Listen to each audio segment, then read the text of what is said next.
Assalamualaikum everyone. Thank you for joining. It is a special month. It is February and it is also Black History Month. In honor of Black History Month, we thought we would do an event on allyship. So today we're going to be talking about turning allyship into action. And thank you all so much for joining us. So the agenda for today, well, we're just going to start off by, I'm going to tell you a little bit about MWT, what we do, a few of the resources we have, and then I'll pass it over to the speakers to introduce themselves. And then the discussion starts, moderated by Safa Shamim. And then we'll have some time at the end for some question and answers, and then followed by some closing remarks. And yeah, that's what we have for today. Our mission overall is to just empower Muslim women and underrepresented groups in tech. So we make sure that intersectionality is one of the big focuses we have. So it's not just our niche community, but there might be, for example, collaborations we do with other organizations to ensure that women everywhere in tech are feeling empowered and have these resources. So there's a few different ways we do this. One, recruitment. This happens a few different ways. We do events with companies. So if they're trying to hire, we try to help them set up a pipeline where they're hiring from our community.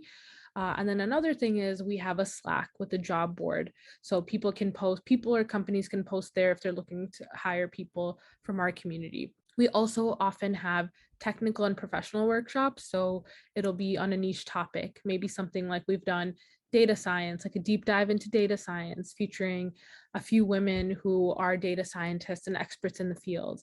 We've also had panels on product management, and software engineering and different things.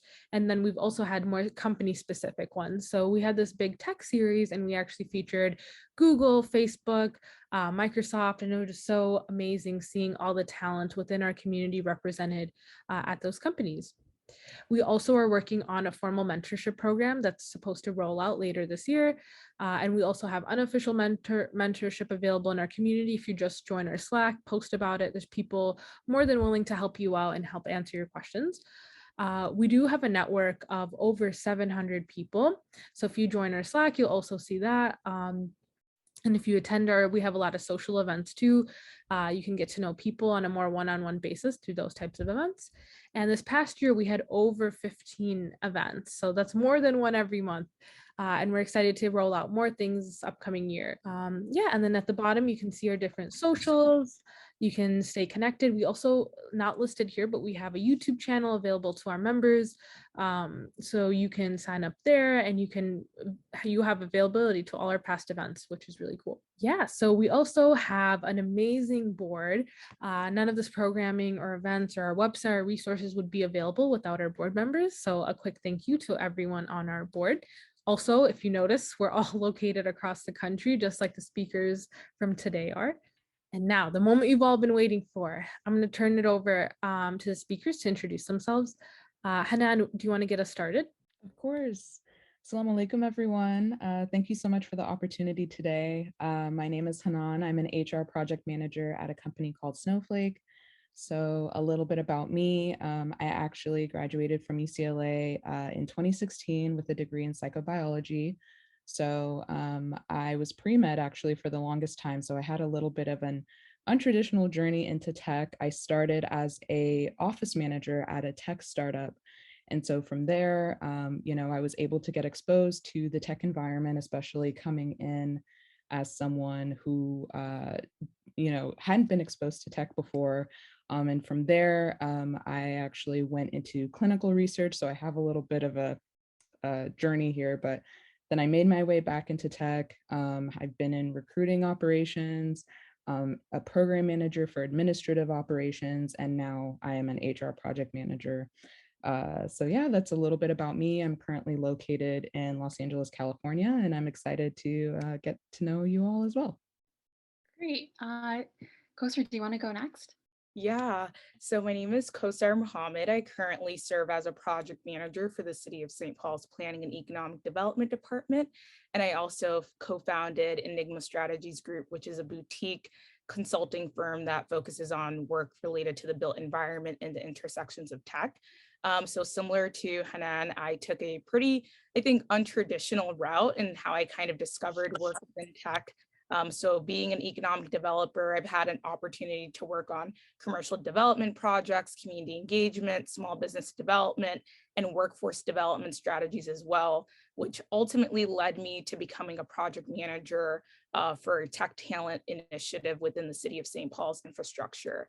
So the program is called MSP Tech Hire. We're working around supporting traditionally underrepresented folks within technology and provide them full scholarships to attend tech boot camps and trainings. So a lot of the work that I do within there is really focusing on how do we really develop a holistic and diverse workforce within the Twin Cities that really reflects our cities and really engages, I think, a lot of these different corporations and institutions in really being able to change their hiring practices and really restructure and re-engineer their thoughts around workforce and the development of workforce. So untraditional in the sense that I ended up going from urban planning to tech. It's been a great journey to learn a lot about this, sector and really pick up skills along the way. So yeah, that's about me. That's amazing. Thank you, Kosar. Cool. Last but not least, we have Farida. Thank you for having me. So I am, simply put, I help parents protect their kids online. I am an award-winning online safety educator. My journey into tech was traditional, non-traditional. I mean, I started in IT, information tech. Oops. That is an alarm. Okay, so let me talk about this alarm. So I have an alarm to post on TikTok like 3 times a day. Okay, so I'm also a content creator. And so sometimes you have to like create a bunch of content. So in addition to being an online safety educator, I create like a bunch of content on YouTube, Facebook, Instagram, Pinterest, TikTok, all these platforms. And I basically educate parents on protecting their kids from hackers and predators. And like I said, my journey into tech was traditional, non-traditional. Started in IT, information technology. Absolutely hated it. It was so boring. But I decided that I was actually having a conversation with my father, and he was like, look, security is a new upcoming field. You're a Muslim woman, you're Black, you lived in Saudi Arabia, so you speak Arabic, you speak English, they would think you're a complete gem, and they really need people like you in the security field. You should definitely change your major if you're really hating IT. I know you want to stay in tech. So I researched it, and then I changed my major from IT, information technology, to cybersecurity. And then I got a job in tech for a finance firm, and I did cybersecurity awareness and threat intelligence.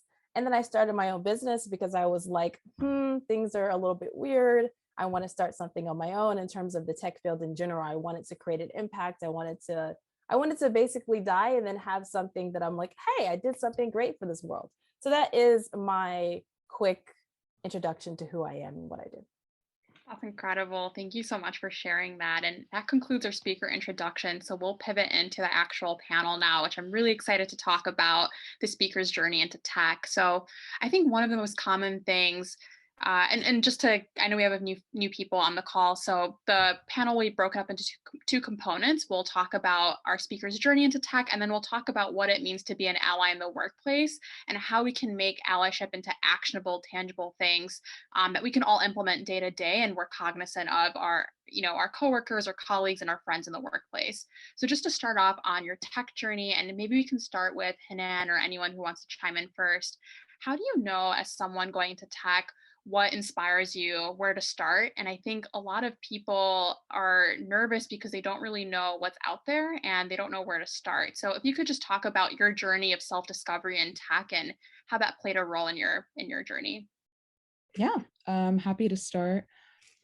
So like I mentioned, I actually graduated with a degree in psychobiology, and I was pre-med. So when I had left college, I was, considering applying to med school, but something wasn't really sitting right with me for that to be my journey. And so I knew that I really enjoyed learning. So something that drew me into tech is that it's always changing. So there's always opportunities for you to learn. There's always opportunities for you to learn skills as you're in your environment. So my first step was really just to find something that I could do. So like transferable skills, leaning into that really helped me kind of understand, how I could put my first foot into my transition. So I started as an office manager, and, I was looking around and kind of seeing what I would be interested in. So from there, I grew into recruiting operations. And so I was assisting with the logistics of like the recruiting functions of the company.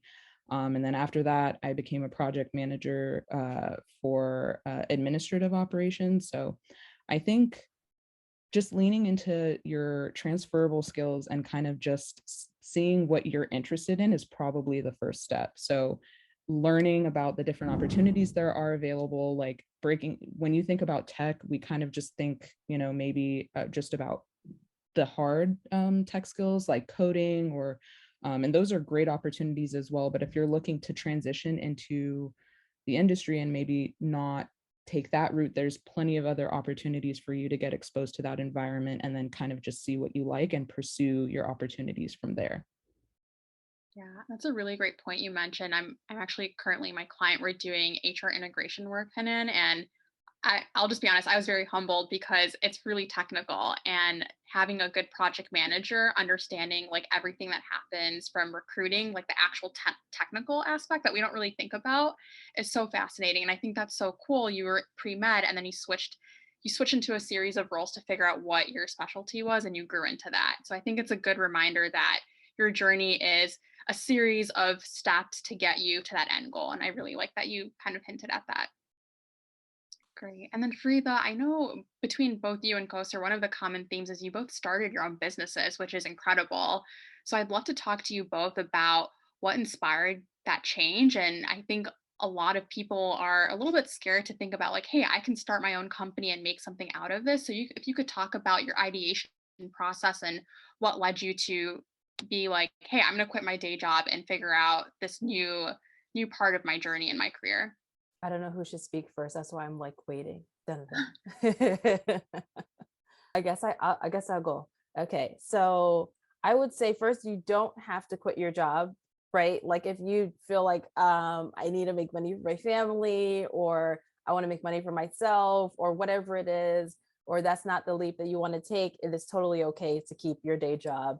I know someone who kept her day job until she reached multiple six figures. So until she reached about maybe $300,000, $400,000 a year, then she quit her job, and she had it up until then. Everyone was like, you could just quit, like what, you're okay. But she wanted to make sure that she had everything in place. Her team was done. Like she had everything set up. So even if a team member left, that another person can come in, whatever that is. So you do not have to jump and create, your business or whatever. You can create your business literally today. And this world is the easiest world to create a business in general, especially if you have access to technology and internet and a myriad of resources. Then you can create your business tomorrow, right? Or you can just start content creating on YouTube or TikTok or Instagram or whatever it is. I like Facebook too. I know everyone's leaving Facebook, and people are like, why are you on Facebook? I like Facebook, actually, not the company, but the actual products. I like connecting with people there. So like you network with people on Twitter. Twitter has been like a really big resource for me for networking, for business, and my personal career. And honestly, it's not as scary as it may seem. It is scary, but everything is scary. Everything is a risk. And I always say this, and people feel like I may be getting a little emo with it, but like we're all going to die. So, and the only thing is we don't know when. And so you can do something and just take baby steps. I would say the biggest thing I would focus on is your mental and emotional and spiritual health while you're going through that. And I would definitely focus on that more than anything else. Like the strategies are great. I highly suggest you invest in a business coach or a business mentor, which is why it's a really great thing to keep your job while you're doing your business. Because if you're not immediately profitable, what happens is your entire business is like, how do I make money? How do I make money? How do I make money? How do I make money? But when you have another stream of income, or you have another business that's making money, you're able to freely create ideas and move as fast or as slow as you want. And you can when you're creating content, or you're creating a business or whatever it is, from your overflow, it's easier for things to be attracted to you versus you being desperate to make money. So I would say that. Another thing I would say is to figure out what you wanted to do, because you wanted an answer to that question just in general. I would actually look at your childhood, and I know it's crazy, but I would like sit down one day and journal or write or do a voice note or do a video or talk out loud to somebody, whatever works for you, or a PowerPoint presentation of what did I like as a kid. And don't put anything in it. Don't talk about, does it make money? Does it not make money? Is it just, what did you love to do? What is like an activity that you would do over and over and over? Right now, if you weren't paid, or as a kid, you were dreaming about it all the time. And for me, it was a couple of things. It was psychology, it was human behavior, it was how do we interact with the world, and it was creating a culture and a community that had nothing to do with tech. And of course, and it was gaming. I loved gaming. Absolutely. I still love gaming. And so what happened was when I sat down and I mapped that out, I actually figured out, I actually still enjoy those things. How can I input that into my business? And then that became my unfair advantage, right? So I have a lot of unfair advantages, right? So I'm bilingual, I'm Black, I'm a Muslim woman, I have all these like features and Forbes and all those other things. And another thing that makes me different is that I approach technology through a holistic, human, fun, psychology, human behavior, understanding, like therapy type space, right? And a lot of people are not doing that, especially when it comes to protecting kids online. So that is like my quick advice that I would say, and I'm going to give it up. I'm going to give my mic and I'm going to shut up right now.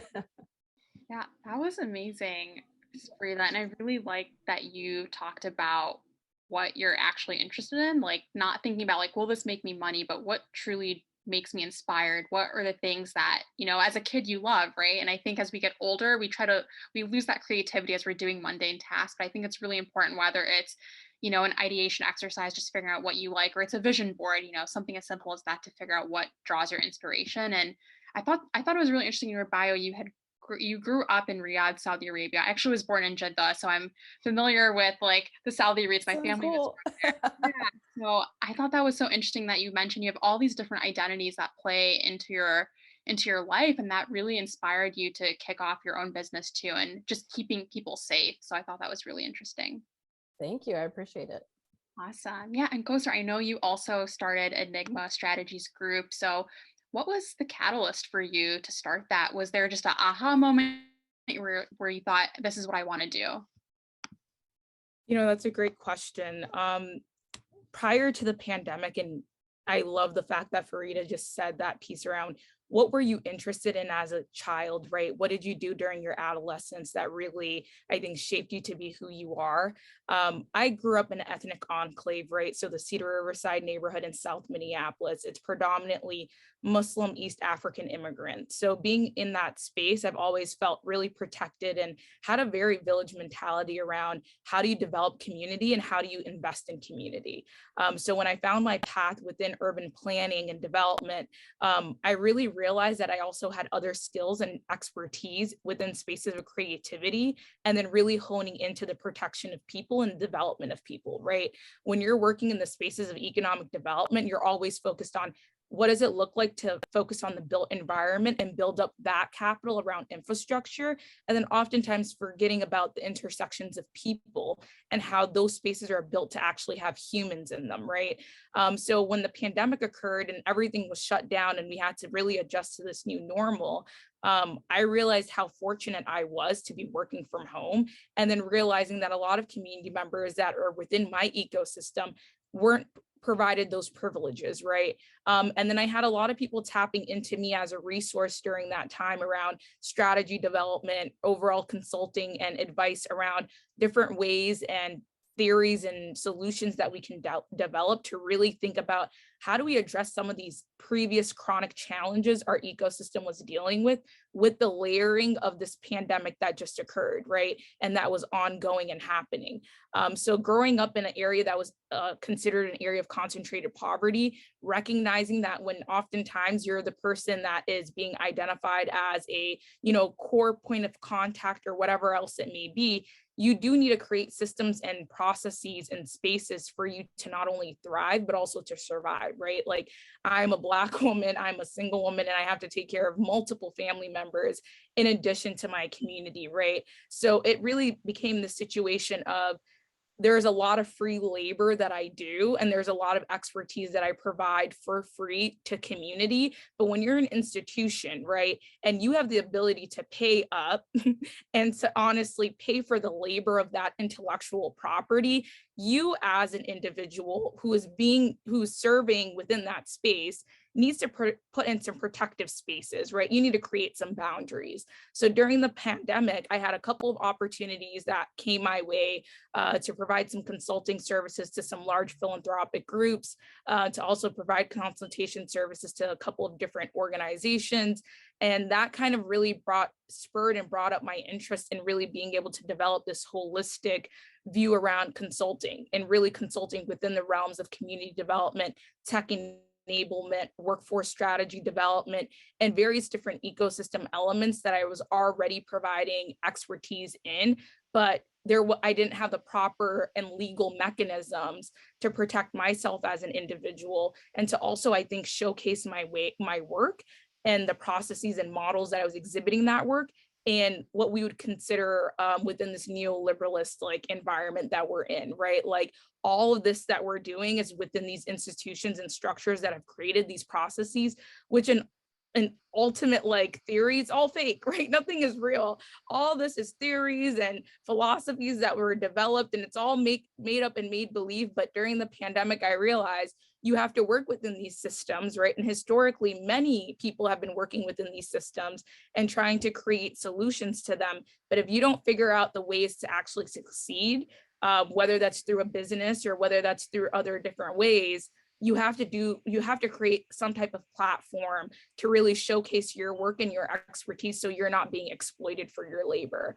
So that's ultimately what led me to that. I still have my 9-to-5 because, you know, the revenue that's being generated right now within the consulting firm is really to, I think, support the work that I have, but also to protect my intellectual property in a way that is effective for myself, for my family, for my friends and colleagues and community partners who join in on this work with me. Sometimes there's work that comes my way that, you know, doesn't really align at the moment or really fit within my timetable of capacity. So I just pass it over to someone else, right? But then being able to have a small business infrastructure, right? To be able to have a legitimate infrastructure behind my name, it's allowed me the opportunity to make connections to folks in community, right? Who may not have those opportunities, who maybe are creative gig workers, who maybe haven't developed those systems for themselves yet, but then connect a pipeline and create a pipeline within those institutions and within those community experts. So that was kind of like a long-winded explanation of what got me to the space and being able to develop this consulting firm, but it's been a great journey and it taught me a lot. That was incredible. And I really loved what you said about, you know, how sometimes in the workplace people get exploited and we're not necessarily paid the same way. And it actually, I want to ask you too, I know you're more on the integration and project management side of HR, but one of the things that we find a challenge is that, for example, entry level jobs, there's so many barriers to even apply to the job. And I guess, how do we address that? Because I keep hearing like, oh, it's a pipeline issue. We just don't have people coming through. But it's like, no, I think we need to reassess the type of requirements we're imposing on candidates to make, you know, it's making it a lot more difficult for people of color to even get their foot in the door. So is there anything, you know, we should reassess on that level with just how we're approaching job requirements and making sure people have an easier path to get these roles? Yeah, I think I would say my recommendation would be to lean into networking. So I think sometimes we overcomplicate what networking is. It really is just reaching out and creating connections with people organically and kind of learning more about what they do. If you see someone in a position that, you know, hey, I think I could be interested in that, reach out, you know, learn more about the position.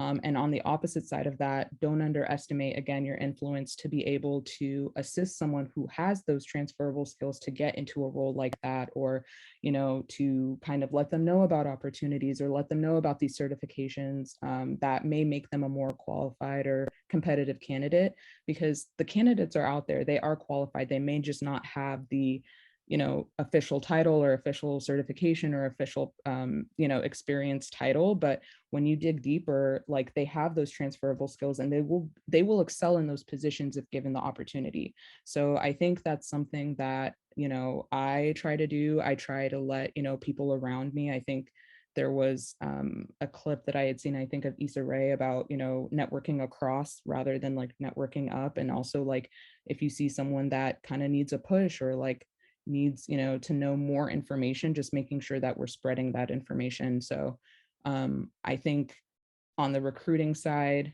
I would love to see like a change of, really digging into what someone's resume is saying, maybe not specifically those titles, but like look at the skills, the transferable skills, and like these people that apply that may not have the exact qualification are more than qualified to perform the job and to perform it well.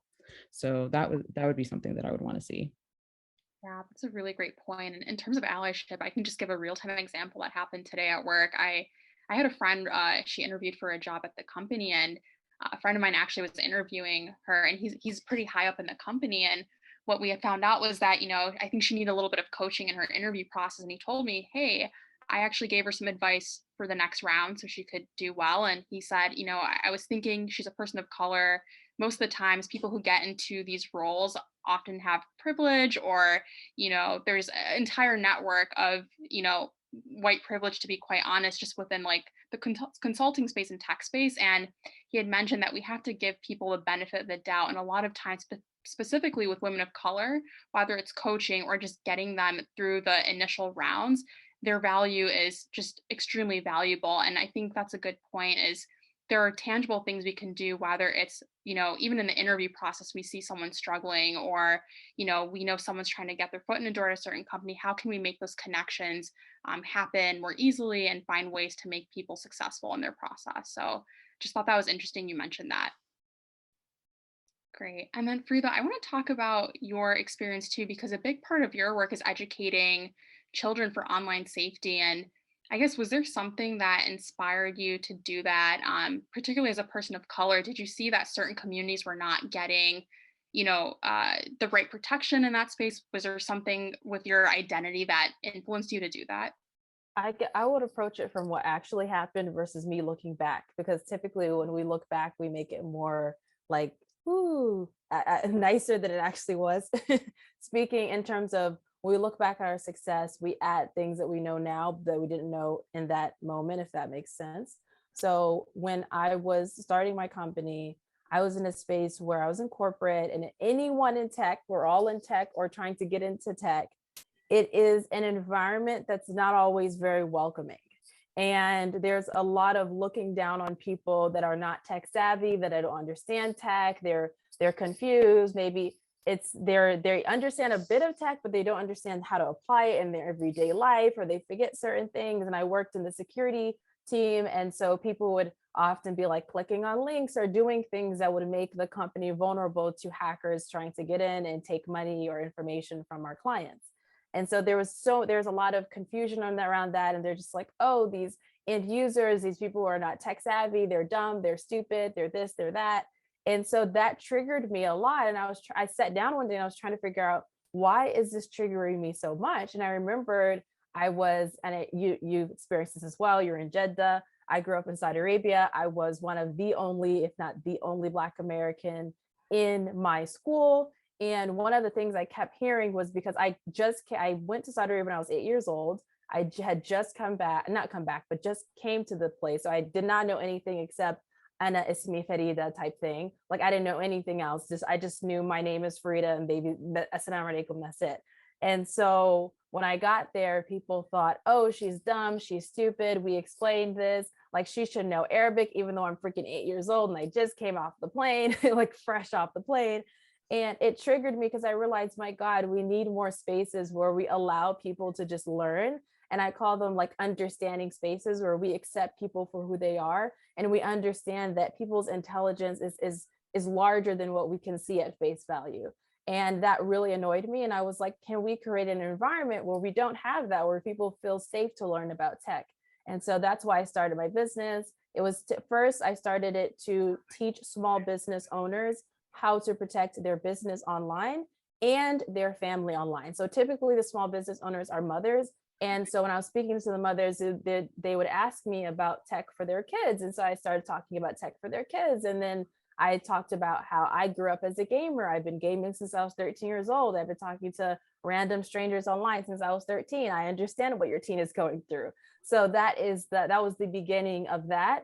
And I also invested heavily in business coaching because I was in corporate and I was having revenue come in from that. I invested a significant portion of my paycheck to business coaching. And so I got a mentor. Well, actually, mentors are people that you don't usually pay, and coaches are people you usually pay, in my view. So I sought out mentors and I invested in coaches, and they helped me hone my business, hone what I was doing, my messaging, how I showed up online. And so I highly suggest that you invest in someone that's obviously reputable. So do your research on people, because some people are over here scamming people out of money, but invest in people that you believe are good. You can reach out to me for any resources, or CoStar, any resources as well. I'm pretty sure she knows. So that was what helped me begin the journey of having my business. Let me know if I answered your question correctly. Yes, Or if you I did. answered, I did. Okay, perfect. Yeah, and I really appreciate that you mentioned people investing in themselves, and even if it's monetary too. I know oftentimes we just look at traditional forms like mentorship, but for example, the business coach provided very specific things for you to do now, and I'm sure you're getting like your rate of return on that now as you're progressing in your own career. So I definitely love that you call that out. And if folks have any questions for Farida about specific resources, feel free to drop it in the chat. And it actually leads me to my next question for you, Kosar, on mentorship. Was there anyone in your life that played a significant role to get where you are today? And whether it was in the workplace or within your own family, as a woman in senior leadership, I'm sure you've had to climb your own ladder. So just wanted to talk through that experience and what that was like for you, if you had any support along the way. Yeah, for sure.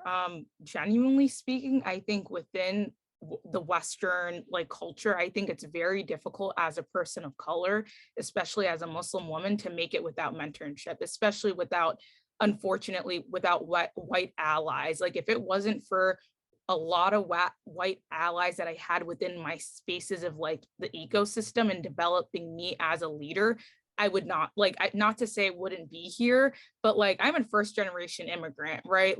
So walking within these school infrastructure systems, being able to even discover urban planning, when I initially got into college, my mom wanted me to go to med school, right? I couldn't even pass OChem. I couldn't do it, right? I was in all these different research labs. I was really pushing myself beyond the limits to be able to juggle my coursework, juggle my interest within community engagement and activism and organizing, and then also juggle the fact that I'm dealing with this identity crisis, right?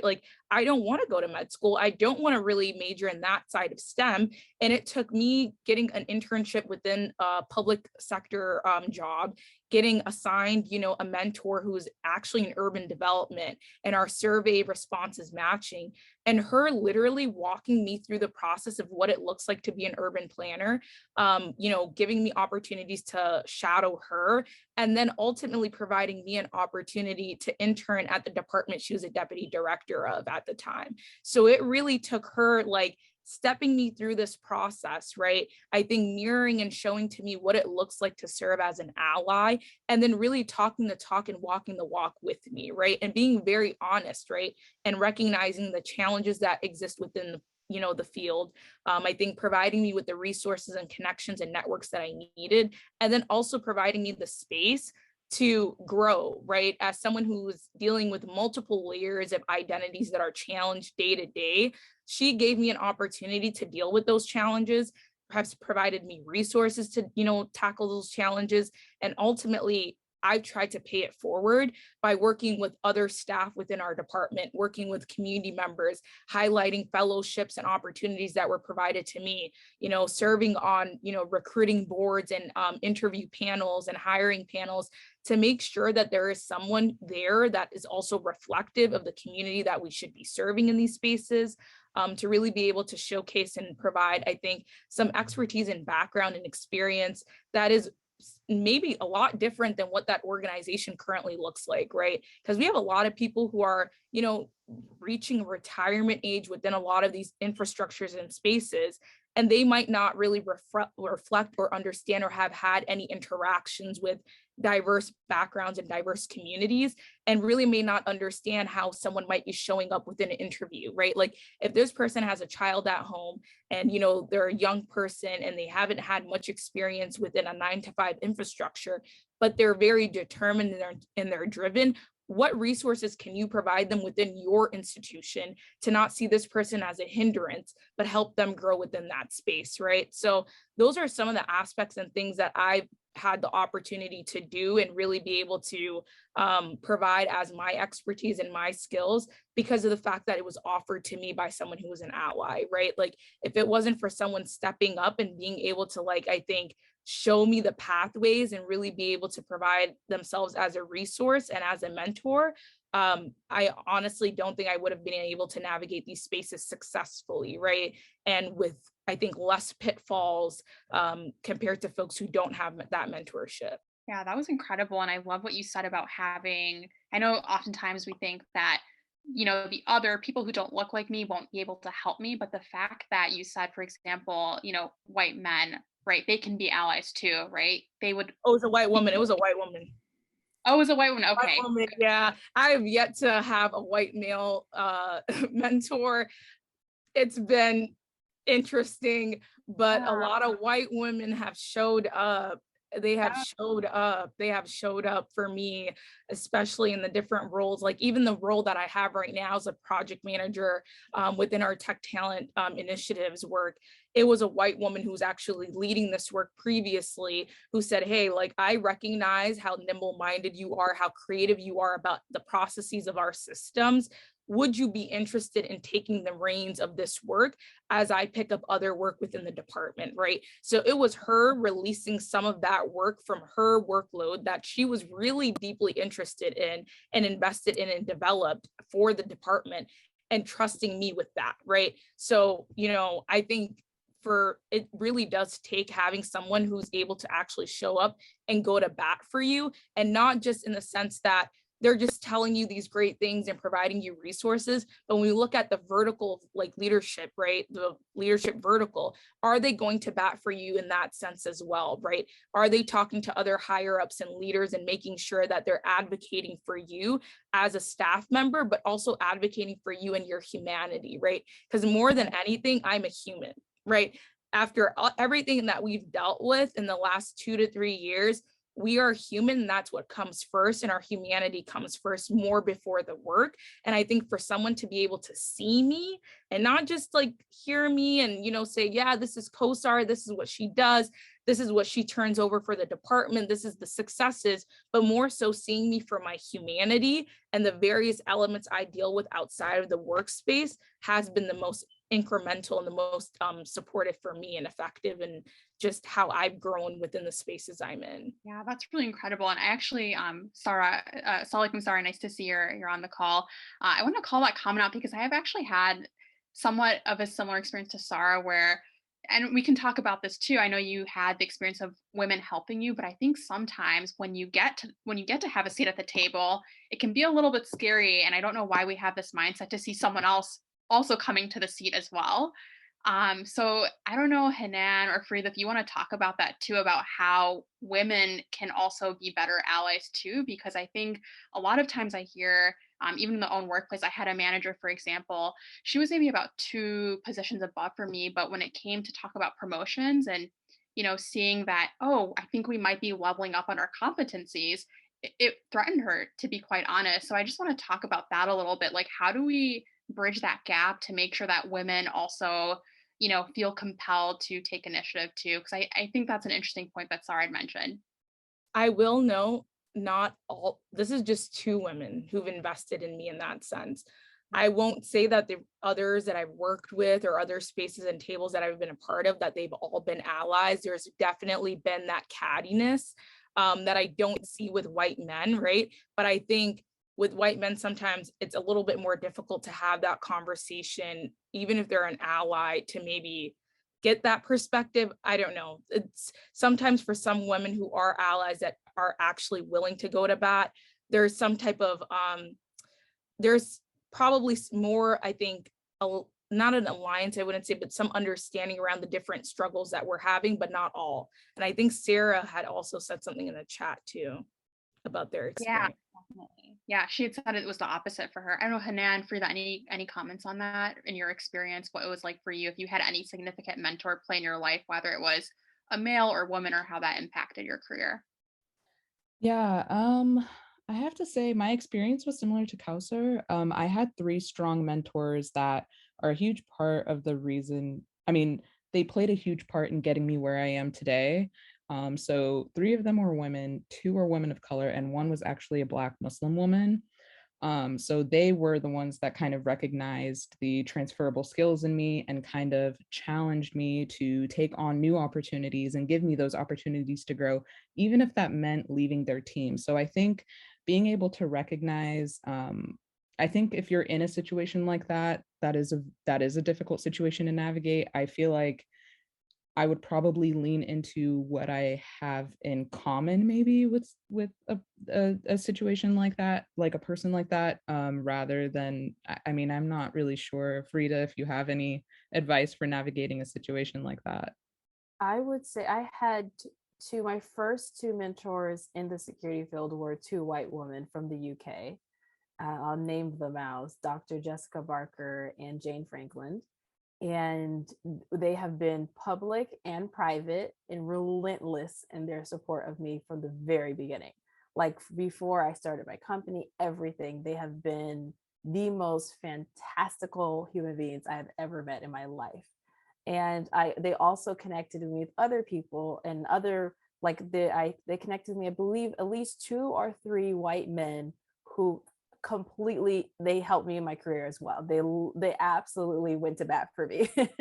And so I had, and then I had situations where there were people who were being really catty. I had situations where I really looked up to someone, I thought they're my mentor, and they worked relentlessly to bring me down because for whatever reason they saw me as a threat, and I was really confused because I'm like, you are like light years ahead of me in so many ways possible. But then I realized that, and we're talking before we turned on the camera, not the cameras, before we like started the meeting, and I was talking about how like healing yourself and healing internally and understanding that we're all enough and that we all have a lot of power.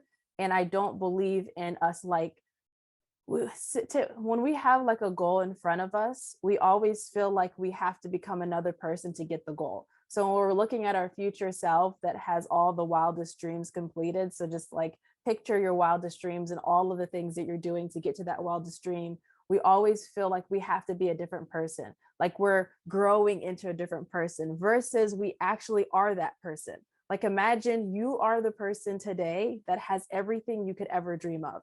All you have to do is just take away the weeds. Like you're in a garden and you're just cutting the weeds, you're fertilizing the soil, you're putting new flowers, you're helping yourself grow from that. You're helping yourself grow, you're just fertilizing your garden. So when you're around people that don't have that mindset, who feel like the world is not abundant, that there's not enough for them, they're going to be catty, they're going to try to tear you down, they're going to try to ruin your career, and then they're going to try to in public go around and support you again. And so it's a weird like mental pull and cycle. So I've been through like all of it, where there's Black women, white women, everyone in between, nice, not nice.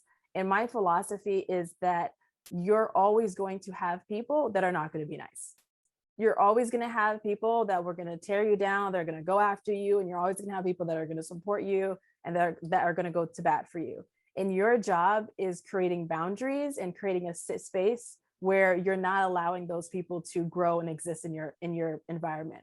So you might have to cut them off, you might not have to respond, you might have to say, hey, this is a boundary for me. And you might decide, you know what, I'm not going to be around this environment as much as possible. Sometimes you don't have that privilege of leaving. And so you have to create a safe space mentally, and you have to view them as a person who's hurting, as a person who does not believe that they're enough, as a person that is not healed, the person that needs therapy. and you treat them as such versus internalizing what they say about you and what they do to you internally, because those people are always going to exist. And if you look at yourself as your best version of yourself, if you walk around like the queen, like the king, like the whatever that you are, you realize that, this doesn't really matter at the end of the day. At the end of the day, and I'm assuming that all of us are Muslims in here, we're trying to go to Jannah. Like I'm trying to go to heaven.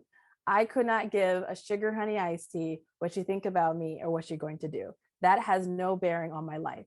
Even no matter what, I feel like there's a hadith or something that was like, I'll just do like the general concept of it. Nothing that is meant to harm you can harm you, even if it's between your lips. And nothing that, and what is it? And then something like, and then anything that's for you will still reach you, even if it's between two mountains or something like that. I can't remember the hadith, but someone knows it, please let me know. But the concept is, if something is meant for me, I always will have it, no matter what. I don't care who supports me, who doesn't support me. I will have it. Bidnillah, inshallah, I will have it, no matter what you do. And if it's not meant for me, I will not have it, no matter what I do and no matter what they do. They are not in control. I'm in control of my destiny, and Allah is in charge of everything. And I have a direct line to him, and I can pray to him, and everything will be good, especially if I do istikhara, which is like the decision prayer. So that's how I've been moving throughout my life. And it's been working, because when you move like that, you attract people that want to support you. And you have to be like, thank you for supporting me. I really appreciate you. How can I support you as well? How can I give back? And then as you're giving and giving and giving, and you're receiving, because we forget to receive, you will attract the people that will support you. I am like, I swear you will, 100%. I really love that you mentioned, it's about filling your cup too, right? Outside of work, what drives your fulfillment? Like for me, my work is important, but it's not what defines me. And I think my relationship, whether it's with the people around me or with God, that's more important. And that ultimately correlates with how I do in the workplace, with the connections I have. And I really like that you mentioned that, Farida, that the spirituality aspect and not being so caught up in like, well, what if this happens? What if that happens? And just being in the moment, focusing on what you can control is super important. So I really love that you mentioned that. And also, I just wanted to, before we pivot into Q&A with Sarah, I just have one more question. And I think this is a really powerful question. I'd just love to hear the panelists' thoughts on this. But as a Black Muslim woman in a male-dominated field, going through, various challenges and different journeys, what would you like the world to hear right now? Yeah, it's a bit of a thinker, but I thought it was a really powerful question. So if there's like one thing you could just tell the world right now, whether it's about, yourself or just your journey, what would that be? I think the first thing that comes to mind for me is to not judge yourself so harshly, right?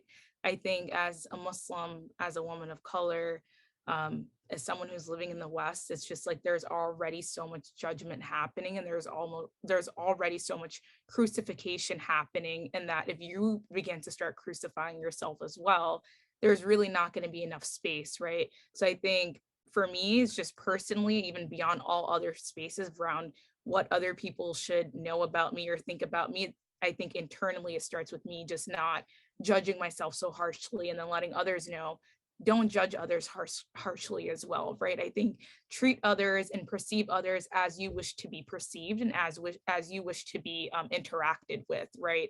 Because I don't think anyone would want, someone to, enter their space with conflict or with infliction of pain or infliction of harm. So really being able to seek that understanding of others and see people for who they are, I think we're like really honing in on that piece of like seeing folks for their humanity, and really leading with that.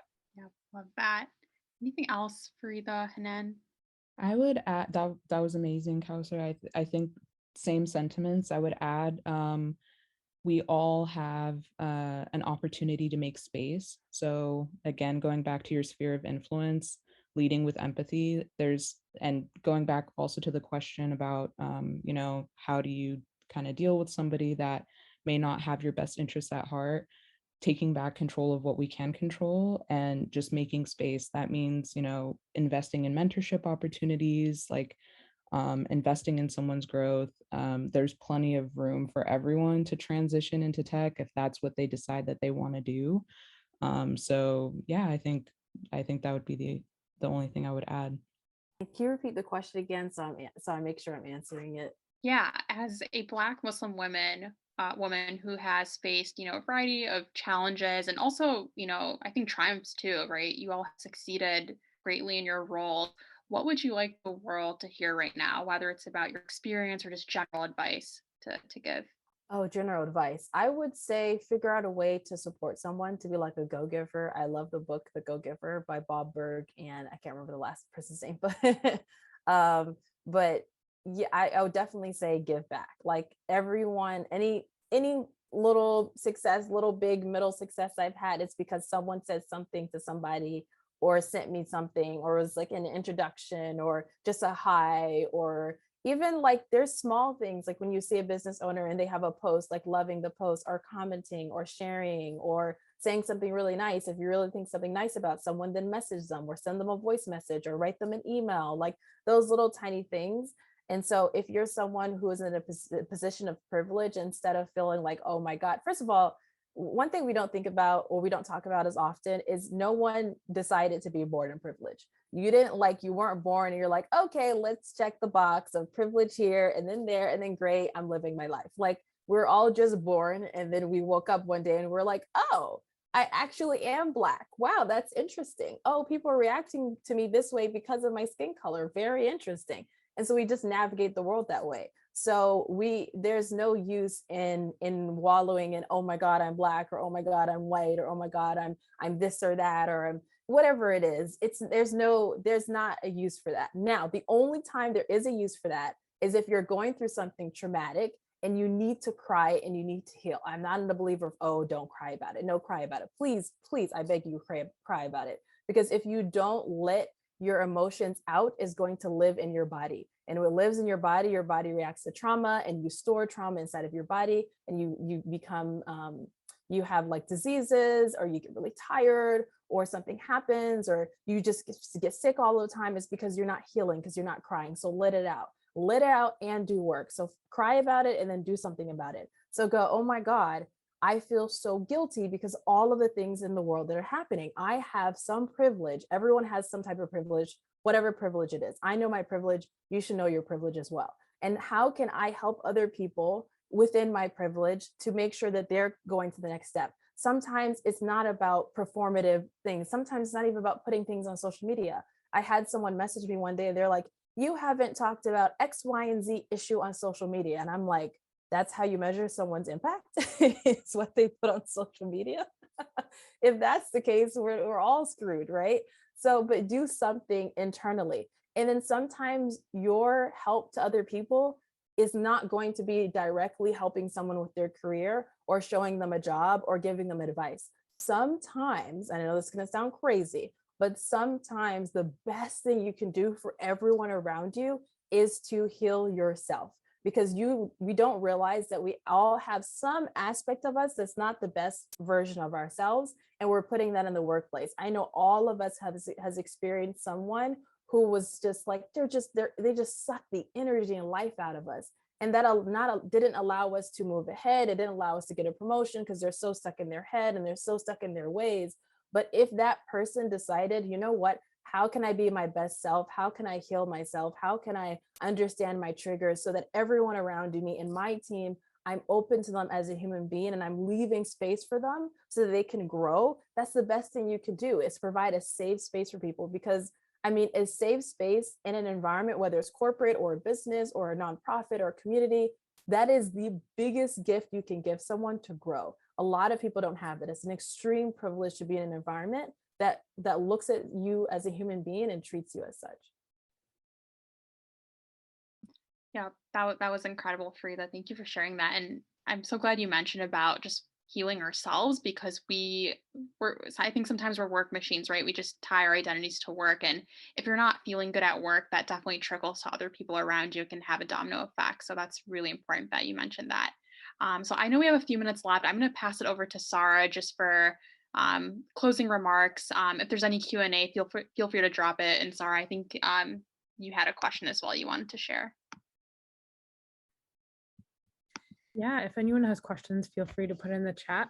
I just want to say, like from a personal standpoint, this conversation was extremely insightful, and I really, really have so much respect for you three, and just appreciate you guys sharing your experiences and your words and your advice, and going way well beyond your specific domain of tech, and just kind of sharing it all. Like, I think I have a lot that I think I'm going to go home with tonight and just reflect on further. So thanks for sharing all of that. Yeah, I think, I don't know if anyone posted a question in the chat. I know we have a few minutes left. I really like hearing stories, and I was wondering if we could end maybe on a positive note. I know, Koser, you mentioned you have like these two women that have been like, or like what, like it's uncommon sometimes to get that allyship from like people who aren't people of color. But I like hearing those like positive allyship stories. So maybe if everyone just wants to share a quick story about that before we leave, that could be kind of nice. Anyone want to start? Yeah, I can go ahead and start. So I would say, yeah, going back to a positive allyship story, one of the most pivotal transitions I would say for my career would be moving from recruiting operations into project management. And before I had done that, I actually didn't even understand fully what project management meant or what skills would qualify me to be a good project manager. So my manager at the time, who was a white woman, had brought me in to do recruiting operations, and I started to take on small projects, and she had actually encouraged it. I started moving into that space, and she was the one that told me, hey, I think you would be a good project manager. Like, this is something that I would like, you should look into. This is something I think you'd be good at. Just look into it and see, how you feel about it. I looked into it. And I thought, yeah, I have, the skills for this. I may not have the certification for it right now, but this is something that I've already been doing. And it's, something that a lot of us already do within our jobs. So she really, was the first person to kind of shine a light on these skills that I already had, and kind of connected me to a name of a job that I would be able to transition into as my next step for my career. So, after that, she encouraged that and supported that promotion that I got. And then that kind of like turned into other opportunities. So, that was a great, opportunity for me to, I really appreciated the word that she put in for me. Yeah. I think it's interesting how sometimes it could be as simple as that, like for the other person, and it could have such a big impact on the person that you are there for. I think for me, I had an experience like that. I have like this coworker who's Latino, and there was just this time where I was in a meeting, and me and him both worked on this project together. And of course, like I work on a team with predominantly men, because I work as a software engineer. And something very little he did was during that meeting, I didn't get credit for the project we worked on, but the next morning we had like the stand-up meeting, and he made it an effort to just be like, hey guys, you didn't give Sarah credit, and I just want to make sure she gets the credit she deserves. She worked on this with me. And it was such a small thing for him, but to me, that stuck with me for years now. And it made me feel like it really helped with how I felt like I was perceived on the team and things like that. So for me, I really feel like it's little things that can go a long way. Yeah, and you may not even realize that you're doing it, but when you set the intention to, give people credit, or just have that intention to support people that are around you, your words or your impact may have a significant impact on someone's career trajectory or the opportunities that they'll interact with later. So yeah, that's great. Farida or Koster, do either of you guys have anything to add on to that? I would plus one that I had a situation where I was in the threat intelligence team, and we had to do like research on malware authors and people who like create malware and viruses. And typically, like the people, I was just joining the team, and so they would just have like everyone who wrote the report. And so one of my coworkers, he decided that in every single report that I researched or edited, he would say researched by and edited by Farida Shahid. So on all the reports that would go up to like the C-level executives, my name was on every single report. And so they kind of got used to seeing my name, and then people get used to seeing me because I'm involved in everything. Once I'm in an organization and I love it, I'm like, hi, I'm everywhere. And then I have to recharge my battery because I'm not exactly that much of an extrovert. But so I really appreciate that. It's something very, very small. I would say in the very beginning, and this could answer Lenovo's question about like a graduate student looking for a job. Of course, there are job boards and Indeed and LinkedIn and networking, all that. I would 100% plus one that. And I'd also say in terms of networking, one of the first things I did, which is the best thing I've ever done. Well, not best, honestly, I've done so many amazing things, but one of the best things that I've ever done was get on Twitter. And it sounds the craziest thing, but get on Twitter and start tweeting and following people in your industry. Like I followed everyone that I thought I would really like the job that they have or the experience that they have. And I would follow all of them. And then I researched like these people and I Googled them and I watched their videos. And there's one woman in particular, Dr. Jessica Barker again. And I was like, she's so freaking cool. She's a white woman from the UK. And I was like, I like her job. So I messaged her on LinkedIn. I said, hey, I follow you for Twitter. I love whatever you do, this, et cetera, that you do. I want to do something similar. And I don't know if you're open to mentorship, but now I don't know if I said mentorship then, but I would love to meet you whenever you want or something like that. And so then I added her on Twitter and then she wrote me back and she was like, hey, Farida, it's very interesting. Your background's interesting. Because I put that on LinkedIn. I didn't put in the message. I didn't have any real experience in the field, but I put what I did have experience in, which is like very little, but it was pretty interesting because people think if you live in Saudi Arabia, you're interesting. So put like little tiny details that you think are like whatever, just put it in there. And people are like, whoa, you Saudi Arabia. So so she wrote back and then she said, hey, I'm in the UK. And I was like, oh, darn, she's in the UK. I'm never going to be her. But she said, hey, I do international travel all the time. I'm a keynote speaker. I get paid. And so I'm going to be in the US, in DC in 8 months. And I was like, damn, 8 months. How am I going to remember this? But I put it outside my calendar. And then I had all of the notifications for every single tweet she ever did on. I was like a professional, beautiful, nice stalker that was not going to do anything. But anyways. And so when she landed, her plane landed, she said, hey guys, I landed 8 months later. I had a Google invite, like a Google reminder. And then she said, hey, I landed my plane. I'm in the US. And I immediately replied to her. I was like, hey, you're in the US, you're in DC.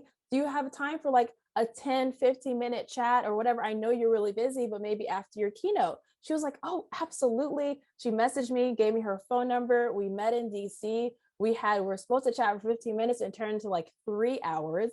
Within hours conversation, I said something to her. I said, I love gaming. I love League of Legends in particular. I believe that League of Legends and gaming helped me with my career. And she was like, girl, you need to write an article. And I'm like, yeah, okay, but I don't feel like writing my blog. So she said, nope, I know someone who's a huge security professional that runs one of the most recognizable security blogs in the world. I have a contact with him. He has a part of it where I think you could be together. So she connected me with him. I wrote a series of articles because of that. And there's also white woman, white man. And then another white woman read my article, loved my article, contacted another white man, said, hey, you should have her as a keynote speech for your cybersecurity conference. And that is how I wrote my first cybersecurity articles. My first keynote speech were landed my name in certain rooms that allowed me to go to Forbes and Cisco and Fox 25 and NBC and all of that, only because of one person connected with one person that was like domino effect. So that's my little story. That's another way that you can get a job and expand your career. I love Twitter. I'm gonna retweet that.